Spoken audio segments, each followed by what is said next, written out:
वेगवेगळ्या प्रकारचे विद्यार्थी वाडी वस्तीवरचे सगळे विद्यार्थी तिकडे येत असतात.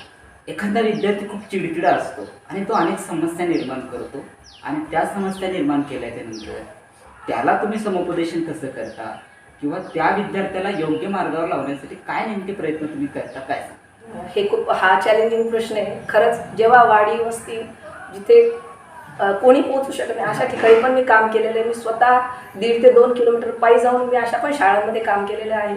आणि व्यक्ती तेवढ्या प्रवृत्ती आपण म्हणतो की भरपूर विद्यार्थी असतात वेगवेगळ्या प्रकारच्या, त्यांना हँडल करणं खूप तसं पाहिलं तर सोपं पण आहे. तो आपण तो आपलं कौशल्य वापरत असतो.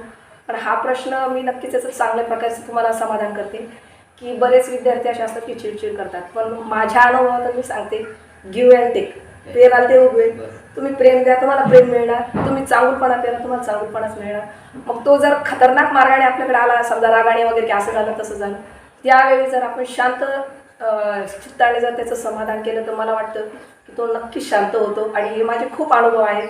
माझी 26 वर्षाची ड्युटी झाली आहे आणि 26 वर्षाच्या ड्युटीमध्ये माझा एकही असा विद्यार्थी नाही की जो असा बंडखोर वागत असेल. जरी वागत असेल तरी मी त्याला माझ्या पद्धतीने माझं कौशल्य वापरून मी ती केस हँडल केलेली आहे.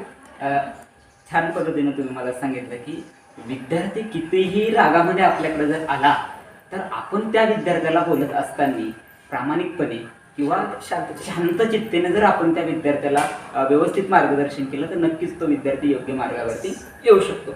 मॅडम, यातनं पुढचा एक भाग येतो की बऱ्याचदा शाळेमध्ये विद्यार्थ्यांना अनुशासन केलं जातं, वेगवेगळ्या प्रकारच्या शिक्षा त्यांना दिल्या जातात. मग ह्या शिक्षा देण्यासाठी काय तंत्र असते का राखायचे, काही मर्यादा असतात, कशा राखल्या जातात, काय सांगायला? बिलकुल, खूप छान प्रश्न आहे. माहिती का काय होतंय, सगळ्याच गोष्टी मारल्याने सुटतात असं माझं बिलकुल म्हणणं नाही.